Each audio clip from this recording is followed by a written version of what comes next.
DHS ਦੀ ਸਾਬਕਾ ਸਕੱਤਰ Christie ਨਿਓਮ, ਜਿਸਨੇ $2.5 ਲੱਖ ਤੋਂ ਵੱਧ ਫੋਟੋ ਸ਼ੂਟਸ ਦੇ ਉੱਤੇ ਲੋਕਾਂ ਦਾ ਟੈਕਸਪੇਅਰ ਮਨੀ ਨਸ਼ਟ ਕੀਤਾ ਤੇ ਇਵੈਂਚੁਅਲੀ ਉਹ ਫਾਇਰ ਕੀਤੀ ਗਈ। ਤੇ ਉਸਦੇ ਜਿਹੜੇ ਘਰ ਵਾਲੇ ਦੀ ਕ੍ਰਾਸ ਡਰੈਸਿੰਗ ਵਾਲੀਆਂ ਜਿਹੜੀਆਂ ਤਸਵੀਰਾਂ ਆ, ਉਹ ਹੁਣ ਇਸ ਟਾਈਮ ਚਰਚਾ ਦਾ ਵਿਸ਼ਾ ਜਿਹੜਾ ਉਹ ਬਣਿਆ ਪਿਆ ਆ। ਬਾਇਰਨ ਨਿਓਮ, ਜੋ ਕ੍ਰਿਸਟੀ ਨਿਓਮ ਦਾ ਘਰ ਵਾਲਾ ਆ, ਬੱਚੇ ਵੀ ਆ ਉਸਦੇ ਨਾਲ, ਤੇ ਇੱਕ ਔਰਤ ਬਣ ਕੇ ਫੇਕ ਲਾਰਜ ਬ੍ਰੈਸਟ ਜਿਹੜੇ ਉਸ ਲਾ ਕੇ ਤਸਵੀਰਾਂ ਜਿਹੜਾ ਆ, ਉਹ ਕਹਿੰਦੇ ਵੀ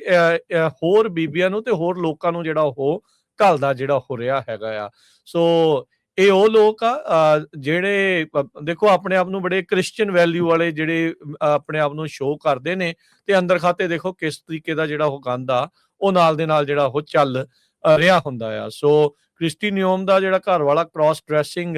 ਪ੍ਰਾਈਵੇਟ ਮੈਸੇजेस ਕਹਿੰਦੇ ਕਈ ਔਰਤਾਂ ਨੂੰ ਇਸਨੇ ਜਿਹੜੇ ਉਹ ਘੱਲੇ ਹੈਗੇ ਆ, ਤੇ ਹੁਣ ਉਹ ਜਿਹੜੀਆਂ ਤਸਵੀਰਾਂ ਆ ਉਹ ਜਨਤਕ ਹੋ ਗਈਆਂ, ਤੇ ਉਹ ਚੀਜ਼ਾਂ ਜਿਹੜੀਆਂ ਉਹ ਸਾਹਮਣੇ ਆ ਗਈਆਂ ਆ। ਬਾਇਰਨ ਨੇ ਕਹਿੰਦੇ ਵੀ ਹੰਡਰਡਸ ਆਫ ਮੈਸੇजेस, ਜਿਸ ਦੇ ਵਿੱਚ 3 ਔਰਤਾਂ ਵੀ ਸ਼ਾਮਲ ਸੀ, ਉਹਨਾਂ ਨੂੰ ਵੀ ਜਿਹੜੇ ਉਹ ਘੱਲੇ ਜਿਹੜੇ ਉਹ ਸੀਗੇ। ਸੋ ਥੋੜੇ ਦਿਨ ਪਹਿਲਾਂ ਜਿਹੜਾ ਹਰਜੋਤ ਸਿੰਘ ਜੀ ਕ੍ਰਿਸਟੀ ਨਿਓਮ ਦਾ ਚੱਲ ਰਿਹਾ ਸੀਗਾ ਵੀ ਲਵਡੌਂਸਕੀ ਨਾਂ ਦਾ ਜਿਹੜਾ ਬੰਦਾ ਇਹਦੇ ਜਿਹੜੇ ਡੀਐਚਐਸ ਦੇ ਵਿੱਚ ਹੀ ਅੰਡਰ ਇਹਦੇ ਕੰਮ ਕਰਦਾ ਸੀ, ਉਹਦੇ ਨਾਲ ਇਹਦੇ ਅਫੇਅਰ ਦੇ ਰਿਊਮਰ ਚੱਲ ਰਹੇ ਸੀ। ਪ੍ਰਾਈਵੇਟ ਜਿਹੜੇ ਕਹਿ ਸਕਦੇ ਆ ਵੀ ਜਿਹੜੇ ਜਹਾਜ਼ ਨੇ, ਉਹਨਾਂ ਦੇ ਵਿੱਚ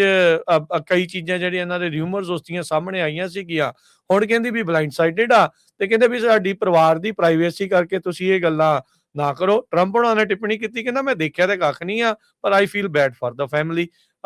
ਉਦਾਂ ਤੁਸੀਂ ਦੇਖੋ ਵੀ ਜਦੋਂ ਐਲੈਕਸ ਪ੍ਰੈਟੀ ਸੀਗੀ, ਰਿਨੇ ਗੁੱਡ ਸੀ, ਉਹਨਾਂ ਦੇ ਪਰਿਵਾਰ ਬਾਰੇ ਤੇ ਉਹਦੇ ਬਾਰੇ ਕੀ ਕੁਛ ਨਹੀਂ ਜਿਹੜਾ ਇਹ ਅਨਾਪ ਸ਼ਨਾਪ ਜਿਹੜੇ ਬੋਲਦੇ ਸੀਗੇ, ਤੇ ਜਦੋਂ ਹੁਣ ਇਹਨਾਂ ਦੀ ਆਪਣੀ ਵਾਰੀ ਆਈ ਤੇ ਹੁਣ ਕਹਿੰਦੇ ਵੀ ਸਾਡੀ ਪ੍ਰਾਈਵੇਸੀ ਦਾ ਤੁਸੀਂ ਜਿਹੜਾ ਉਹ ਮਾਣ ਕਰੋ, ਤੇ ਪ੍ਰਾਈਵੇਸੀ ਨੂੰ ਦੇਖਦੇ ਹੋਏ ਤੁਸੀਂ ਕੁਛ ਜਿਹੜਾ ਉਹ ਬੋਲੋ ਨਾ। ਹੁਣ ਉਹਦਾ ਜਿਹੜਾ ਘਰ ਵਾਲਾ ਆ, ਉਹ ਵੀ ਇੱਕ ਹਿਸਾਬ ਦੇ ਨਾਲ ਡੇਲੀ ਬੀਸਟ ਵਾਲੇ ਇਹ ਕਹੀ ਜਾਂਦੇ ਆ ਵੀ ਉਹ ਕਹਿੰਦਾ ਵੀ ਜਿਹੜੇ ਨਿਯਮ ਨੇ ਆਪਣਾ ਜਿਹੜਾ ਇੱਕ ਹਿਸਾਬ ਦੇ ਨਾਲ